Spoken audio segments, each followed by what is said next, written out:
So artificial intelligence, I think, is the single most important technology today by very, very, very far. So if there was, if I was an 18-year-old, artificial intelligence is definitely something I would be looking into. In pretty much the same way as 20 years ago, the internet started and really transformed everything from the society to companies to us as consumers. The same thing is happening with artificial intelligence today. In terms of finance, it is coming, but it is coming after already have had a huge impact on us as consumers. For example, if you think of artificial intelligence, 5 years ago, 10 years ago, nobody would have thought of speaking into their phone and having their phone reply to them. This is just incredible. This is incredible. 5 or 10 years ago, it didn't work like that. Now you start talking.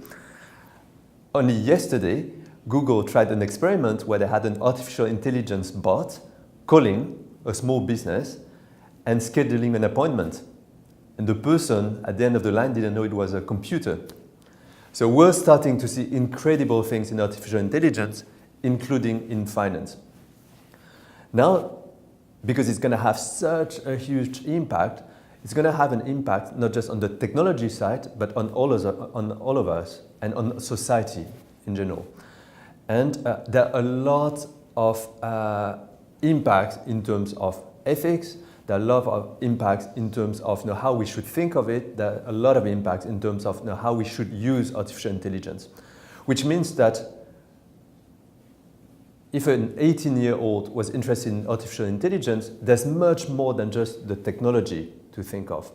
Artificial intelligence at the core is really about math and statistics. So people who like math and statistics should look into artificial intelligence. It's about programming and implementation. So that's more on the technology and IT side. But that's also about philosophy. Once you start to think about artificial intelligence, then you have to think about what is the role of humans? What does it make us as humans, which is different from a machine? And we're talking about creativity. We're starting to have computers that are creative. So what's the difference between a person and a human? What can a computer do? And there are all these questions which are really interesting from a philosophical standpoint, which are also interesting from a theological standpoint. We can go very, very far on that because what we're doing with artificial intelligence, it's almost recreating man. So it's almost what we should or shouldn't do, depending on where you come from. And if you go much further, then there's the whole question of artificial intelligence and the impact on society.